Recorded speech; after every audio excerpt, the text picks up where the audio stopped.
नमस्कार व्यूअर्स, बहुत स्वागत आप सभी का। आज बहुत बड़ा दिन है। आज दिन है एग्जिट पोल का और सबसे बड़ा, सबसे साइंटिफिक, सबसे भरोसेमंद एग्जिट पोल के साथ अब आप जुड़ चुके हैं। बस बने रहिए हमारे साथ, अब आपको कहीं नहीं जाना है। इंडिया टीवी देखते रहिए और इस एग्जिट पोल के नतीजे सबसे पहले और सबसे विश्वसनीय, भरोसेमंद नतीजे आप जानते रहिए। मैं हूं सौरभ शर्मा आपके साथ और मेरे सभी साथी इस वक्त मौजूद हैं। पिरांश त्यागी मेरे साथ हैं, मीनाक्षी जोशी हमारे साथ, प्राची पराशर हमारे साथ हैं, हमारे पॉलिटिकल एडिटर देवेंद्र पराशर हमारे साथ हैं और मेहमानों से भी आपको मिलवाएंगे। लेकिन 4 जून को क्या बीजेपी 400 के पार जाएगी? क्या बीजेपी की 370 होंगी या 350 होंगी या 272 तक पहुंचना भी मुश्किल होगा? सारे सवालों का जवाब बस मिलने वाला है आपको। नरेंद्र मोदी आज ध्यान खत्म करके और सारे विरोधी शीर्षासन करते हुए यह आपको दिखाई दिए। लोकसभा की 57 सीटों पर इस वक्त भी वोटिंग चल रही है, याद रखिएगा। पोलिंग बूथ पर अगले 1 घंटे तक लाइनें लगी रहेंगी और फिर हो जाएंगे गेट बंद और जो भी लाइन में लगा होगा वही वोट डाल पाएगा। तो मोदी विरोधियों ने आज 2-2 दूरबीनें लगाई।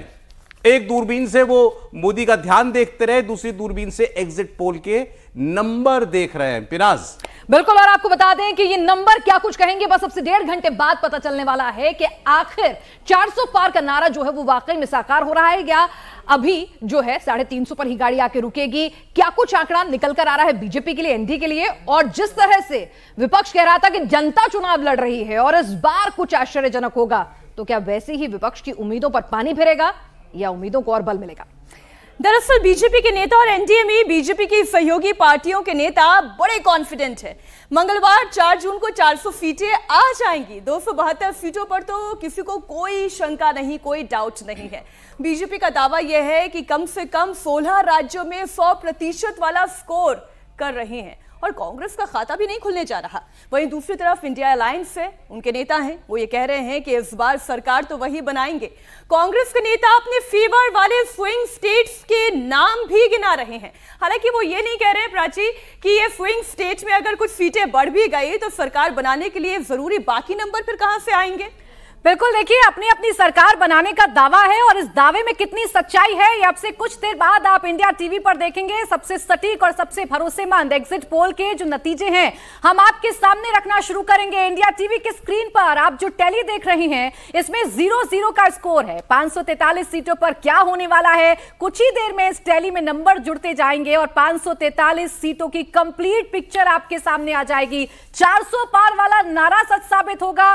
कितनी सीटें भारतीय जनता पार्टी लेकर आएगी? क्या ये सीटें 272 भी आ पाना मुश्किल हो पाएगा जैसा कि विपक्ष कहता हुआ नजर आ रहा है, या फिर इंडिया अलायंस के लिए मुश्किलें खड़ी हो जाएंगी? आपके सामने देखिए अभी 1.5 घंटे का वक्त बाकी है, लेकिन सौरभ हमारे साथ खास मेहमान है और उन्होंने भी लगातार पिछले 45 दिन से लगातार हमारे शोज में अपना आकलन किया है। 45 दिन से और 45 डिग्री टेम्परेचर में। बिल्कुल सामने कहानी की कुर्सी तो हमने बहुत सुन ली, अब कुर्सी किसके पास जा रही है जरा इनका आकलन ले लेते हैं। संजीव श्रीवास्तव साहब हमारे साथ हैं, समीर चौकांकर साहब, राहुल महाजन जी, बहुत स्वागत सर आपका। उधर शुरुआत करूं हर्षवर्धन त्रिपाठी जी, शांतनु गुप्ता जी हमारे साथ हैं। बहुत बहुत स्वागत आप सभी का। देखिए अब थोड़ी देर में गाड़ी दौड़ेगी, जब एग्जिट पोल की आएगी सब लोग एक दूसरे को कनखियों से देख रहे हैं। बताओ तुमको कुछ मालूम है? तुमको मैं तो ये बोलने वाली थी कि जो रंगीन ब्लेजर और ये जो कोट आपने पहना हुआ है, उतना रंगीन पार्टी वाला मूड कौन सी पार्टी का होने जा रहा है? अब मैं सच बता दूं आप लोगों को, पहले पर्ची आप सच बता दूं, पहली पर्ची आप निकालो। मैंने पर्ची देखी है मैं पर्ची देख के आया हूं, लेकिन अभी उसमें कुछ रिवीजन बाकी होंगे क्योंकि कैलकुलेशन चल रही है अभी भी। मैं सर चीट शीट देख करके आया हूं, लेकिन मेरा मुंह सिला हुआ है, मैं कुछ बोल नहीं सकता। वो आपने ट्वीट भी कर दिया। 6:30 बजे तक मैं कुछ बोल नहीं सकता।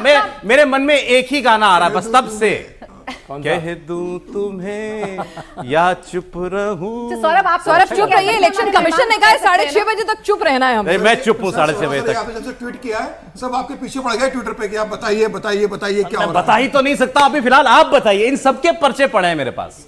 ये 1.5 महीने से सबने जब जितना बोला नंबर मैंने सबका लिखा हुआ है। अभी पहले राउंड में अभी आप लोग बताइए उस पर है कि संजीव जी का आंकलन मुझे नहीं पता। संजीव सर पूछ रहे हो कि धमका रहे हो सबके पर्चे पड़े हुए। लेकिन सौरभ बाकी सब बातें तो अलग, लेकिन तुम्हारी आवाज बहुत अच्छी है। अरे सर गुनगुनाया इतना अच्छा, मजा आया। आपने हमें मेकअप रूम में सुनाया गाना, वो यहाँ गुनगुना भी दिया। Very nice. ये टैलेंट की जानकारी नहीं थी। बट अभी बहुत से हैं जिनकी जानकारी नहीं है सर। अभी हाँ सर आपका असेसमेंट। मेरा असेसमेंट, मैं यहाँ पे थोड़ा शायद ऑड मैन आउट होऊंगा। मैं तो इस बात पे कायम हूँ अभी भी कि मेरा पूरा कौतूहल बना हुआ है कि बीजेपी अपने दम पे बहुमत लाती है कि नहीं लाती है, 272 के आंकड़े के आसपास आती है, नहीं आती है तो कितना से एक्सीड करती है, नहीं आ पाती, तो बताइए सर, मैं बात खत्म कर लूं, और नहीं आ पाती तो कितने से पीछे रहती है। तो और दूसरा असेसमेंट मेरा है 2019 से डेफिनेटली कम रहनी चाहिए। तो अब देखिए क्या होता है, 4 जून को सब मालूम पड़ जाएगा, उससे पहले एक बार आप बताइए। कोई फिगर नहीं दे रहे हैं जी, फिगर दे दिया। और 2019 से कम, मतलब 300 से नीचे। हाँ, और 272 पे चुनौती है 272। अच्छा, ठीक है, चलिए ठीक है। समीर जी, आपका क्या है फिगर फाइनल टैली के लिए? उसके बाद स्टेट वाइज भी आप लोगों से आपके ओपिनियन लेंगे। डिस्कशन कर रहे हैं, मुझे तो लगता है कि जो मतलब मैंने लगातार कह रहा हूं कि भारतीय जनता पार्टी 303 सीटें ज्यादा लेकर आएगी।